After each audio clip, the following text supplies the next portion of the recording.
Case, सेवक या अपराधी? सच्चाई की परतें खुलती हैं।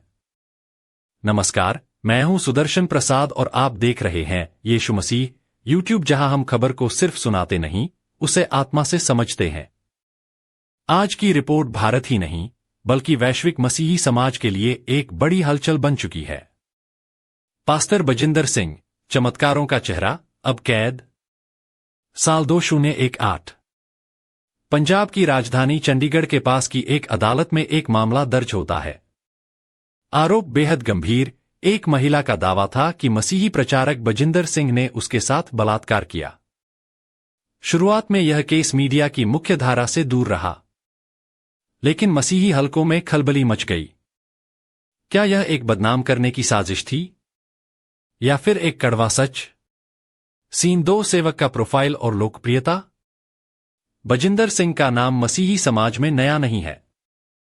बड़े बड़े क्रूसेड्स, हजारों की भीड़, चमत्कारों की चर्चाएं और विदेशी सभाएं, कनाडा, यूके, अमेरिका तक, लोगों ने उन्हें प्रॉफिट ऑफ गॉड कहना शुरू कर दिया। उनकी सभाओं में लोग व्हीलचेयर छोड़कर खड़े हो जाते थे, गवाहियां गूंजती थीं, हमें चंगाई मिली, हमारा जीवन बदल गया। पर क्या वही व्यक्ति अब न्यायालय में आरोपी बनकर खड़ा था? सीन 3, कोर्ट की कार्यवाही और फैसला। मामला खिंचता रहा। 5 साल बीत गए। बचाव पक्ष ने कहा, यह झूठा मामला है, हमें फंसाया जा रहा है। प्रार्थनाएं जारी रहीं। उनके समर्थक सोशल मीडिया पर सक्रिय रहे। लेकिन 1 अप्रैल 2025 को मोहाली की अदालत ने अपना फैसला सुना दिया। बजिंदर सिंह को भारतीय दंड संहिता की धारा 376 के तहत दोषी पाया गया है। उन्हें आजीवन कारावास की सजा सुनाई जाती है। कोर्ट रूम में सन्नाटा था, लेकिन इंटरनेट पर विस्फोट। कुछ चौंक गए, कुछ बोले, हम जानते थे। कुछ बोले, ये न्याय नहीं, अन्याय है। सीन 4, जनता की प्रतिक्रिया, 2 विरोधी धाराएं। समाज 2 हिस्सों में बंट गया।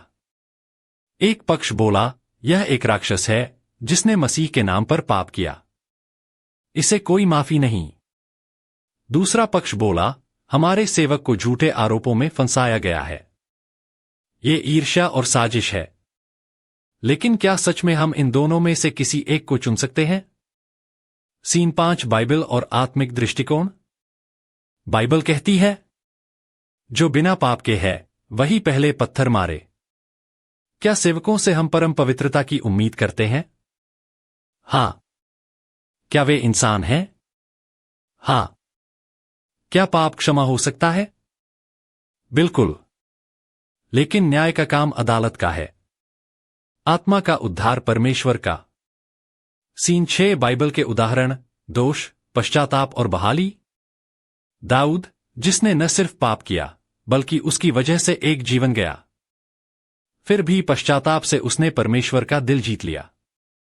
यूसुफ, जिसे झूठे आरोप में जेल भेजा गया, लेकिन वही जेल उसे मिस्र का प्रधानमंत्री बनाने की तैयारी थी। पतरस, जिसने मसीह का इनकार किया, फिर भी प्रभु ने उसे माफ कर पूरी कलीसिया के नेतृत्व में खड़ा किया। तो क्या बजिंदर सिंह का अंत हो गया, या अब उसकी आत्मा का असली परीक्षण शुरू हुआ है? सीन 7, सवाल जनता से। अब सवाल आपके सामने है, क्या हम सेवक के पाप से पूरे विश्वास को नकार देंगे? क्या हम न्याय होते हुए भी करुणा भूल जाएंगे? क्या हम इंसान के न्याय पर ज्यादा भरोसा करेंगे या परमेश्वर के न्याय पर? यह केस सिर्फ बजिंदर सिंह का नहीं है, यह एक आईना है जिसमें हम सबको खुद को देखना होगा। मसीह ने कहा, मैं न्याय करने नहीं बल्कि उद्धार करने आया हूं। तो चलिए हम न्याय को कोर्ट पर छोड़े और आत्माओं को प्रेम, करुणा और प्रार्थना में ढकें, क्योंकि अंत में हमें सिर्फ एक ही जज के सामने खड़ा होना है, और वो है प्रभु यीशु मसीह। क्लोजिंग टैगलाइन, चैनल का सिग्नेचर अंदाज। आप देख रहे थे यीशु मसीह चैनल, जहां खबरें सिर्फ रिपोर्ट नहीं होती, आत्मा से जुड़ती हैं। हम फिर मिलेंगे एक नए विचार, नई प्रार्थना के साथ। जय मसीह की। This channel follow, like, comment, share.